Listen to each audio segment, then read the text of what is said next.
Good morning friends, स्वागत है आपका अपने चैनल द स्मार्ट ज्ञान अड्डा में। जी हाँ फ्रेंड, बुझती हुई समा भी जल सकती है, तूफान के हर हदों से निकल सकती है। हिम्मत रख, हौसला मत हार मेरे दोस्त, तकदीर किसी भी वक्त बदल सकती है। जी हाँ फ्रेंड, जहाँ 4.5 लाख नियोजित शिक्षक इस नियमावली 2023 का विरोध कर रहे हैं, चाहे वो कानूनी तौर पर हो या सड़क से हो या सदन से हो या किसी स्ट्रैटेजी के तहत हो, वहीं दूसरी ओर जो शिक्षक अभ्यर्थी थे, जिसमें खास करके एस्टेट वाले अभ्यर्थी थे, जिनके मुंह से आहार छीन लिया गया है या उनका एक भविष्य छीन लिया गया है, वो ज्वाइनिंग लेने वाले थे, लेकिन उनको ज्वाइनिंग से दूर एक एग्जाम का बैरियर दे दिया गया है।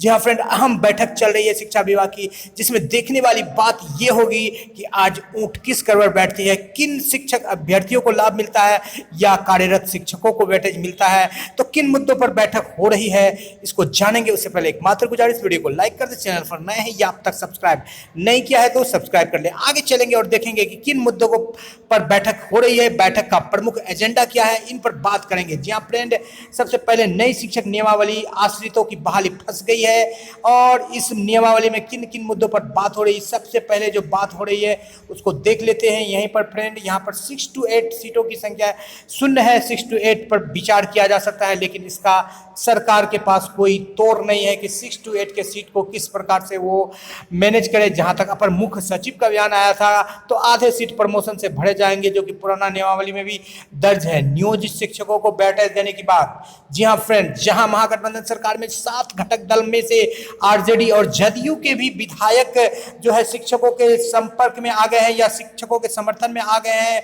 कई लोग तो 80-80 विधायकों का दावा कर रहे हैं जो सरकार में। साथ ही साथ जो 5 दल है, भाकपा माले और कांग्रेस, सीपीआई इत्यादि, वो तो बिल्कुल इस नियमावली के खिलाफ है और नियोजित शिक्षकों के समर्थन में है। जी हां फ्रेंड, बात करें सेवा निरंतरता और वेतन संरक्षण की, क्योंकि इस नियमावली में जो सैलरी दिया गया है वो सैलरी बिल्कुल मनगढ़ंत सैलरी है। जो राज्यकर्मी का दर्जा प्रदान किया जाता है सरकार के नियमावली के अधीन, उसमें 5200, 20,200 का रनिंग स्केल दिया जाता है या 9300, 34,800 का रनिंग स्केल दिया जाता है। लेकिन यहाँ फिर एक बार मनगढ़ंत सैलरी दिया गया है सरकार के द्वारा, ताकि सरकार अपने आप इस सैलरी को निगोशिएट कर सके या मनमाना बढ़ोतरी कर सके और ये दिखाने का प्रयास करे कि मैं आपको कुछ खैरात दे रहा हूं आगे भविष्य में। तो ये भी एक बड़ी बात होगी कि जब इस नियमावली के अंतर्गत आने वाले शिक्षकों को राज्यकर्मी का दर्जा मिलेगा, तो वहां उनको 5200 और 9300 का रनिंग स्केल नहीं मिल रहा।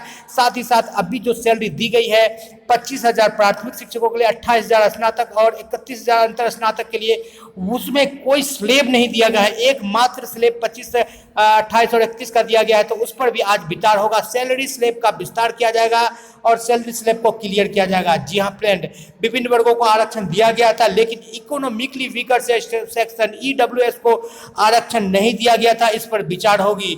एस्टेट 2019 को वरीयता दिया जा सकता है। जी हाँ फ्रेंड, साथ ही साथ जो नियोजित शिक्षक है उनको भी वरीयता वेटेज दिया जा सकता है। अनुभव के आधार पर उनको 10 साल की उम्र में तो छूट दी गई है, लेकिन उनका जो सेवा विस्तार है, जो लगभग 20 वर्षों तक का सेवा है, उस सेवा के एवज में उनको कुछ ना कुछ वेटेज मिलने की यहाँ पर संभावना है। जहां तक बात करें 6th पेज बहाली की, तो 6th पेज बहाली को पूरा किए बगैर जो है 7th पेज बहाली में सरकार चली गई थी, लेकिन 7th पेज बहाली के बाद अचानक से ये बीपीएससी का एग्जाम आ गया और यहाँ पर जो कैंडिडेट्स थे, जो वेटिंग में थे, जो इंतजार में थे अपने ज्वाइनिंग लेटर का, उनके जो है अधिकारों का बिल्कुल अतिक्रमण हुआ है। तो इस पीच को कैसे कोर्ट में सरकार बच सकती है, एनसीटीईआरटी के गाइडलाइन को जो है फॉलो करते हुए सरकार किस तरह से इस नियमावली को सेफ एंड साउंड एकदम बाल बाल बचाकर निकाल सकती है, ये सरकार के लिए एक बड़ी चुनौती होगी।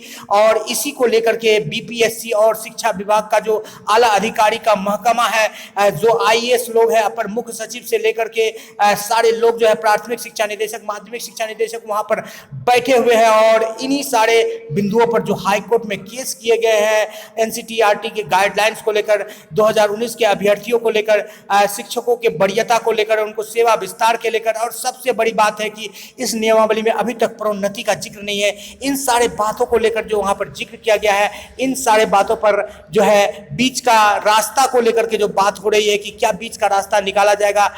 कुछ नियोजित शिक्षकों के लिए बड़े लाभ मिलेगी, दूसरी ओर नियोजित शिक्षकों ने आह्वान कर दिया है, चाहे प्राथमिक शिक्षक संघ हो चाहे माध्यमिक शिक्षक संघ हो, कि राज्य कर्मी का दर्जा बिना शर्त उन्हें दिया जाए, बिना एग्जाम का। इससे कम में वो कुछ मानने को तैयार नहीं है, तो सरकार के लिए एक बड़ी चुनौती होगी। इस 2023 नियमावली के तहत शिक्षकों की जो 1,78,000 संख्या है उसको बहाल करना और कानूनी दांवपेच से बचते हुए, जी हाँ फ्रेंड, कोर्ट का भी सम्मन यानी कि नोटिस जारी किया गया है, जैसा कि पूर्व में बताया गया था, जिसमें एनसीटीआरटी के गाइडलाइन और 7th पेज बहाली, स्टेट के जो है बहाली से संबंधित आरक्षण, ईडब्ल्यूएस से संबंधित जो है पॉइंट्स पर जो है सरकार को जो है सफाई देनी है। जी हाँ फ्रेंड, तो इन सारे बिंदुओं पर बैठक में बहस चल रही है और अच्छा गुड न्यूज निकलने के पूरे आसार निकल रहे हैं, चाहे वो शिक्षक अभ्यर्थी हो, चाहे वो शिक्षक अभ्यर्थी के साथ साथ जो कार्यरत शिक्षक हो, क्योंकि सरकार किसी को नाराज नहीं करना चाहती है। नेगेटिव मार्किंग दबाव में समाप्त हो चुका है फर्स्ट पेपर से। सेकेंड पेपर में भी नेगेटिव मार्किंग पर चर्चा होगी, फॉर्म किस प्रकार से भराया जाए और किस प्रकार से सभी बिंदुओं को आरटीएनसीटी के गाइडलाइन को फॉलो करते हुए कुछ शिक्षकों को राहत भरी खबर दिया जाए, स्टेट अभ्यर्थियों को। इस लेकर सरकार जो है बिल्कुल तैयार है। भले ही एग्जाम का डेट 19, 20, 26, 27 अगस्त को जारी कर दिया गया हो, लेकिन अभी भी विज्ञापन में कई सारे पेच है, क्योंकि हाईकोर्ट का नोटिस जारी हुआ है। और देखने वाली बात यह होगी, जैसे ही इस पर आप कोई महत्वपूर्ण आउटपुट निकलता है आपके बीच फिर हाजिर होंगे। जय हिंद, जय भारत, वंदे मातरम। और नई नियमावली के फेर में ही फंसी अनुकंपा वालों की नियुक्ति और कई सारे जो है, चाहे पुराने शिक्षकों का प्रमोशन का बात हो, एमएससीपी का बात हो, चाहे ट्रांसफर का बात हो, यही नई नियमावली के जाल में सब कुछ फंस गया है। इस जाल को जल्द से जल्द तोड़ना जरूरी है। जी हाँ फ्रेंड, जय हिंद, जय भारत, वंदे मातरम।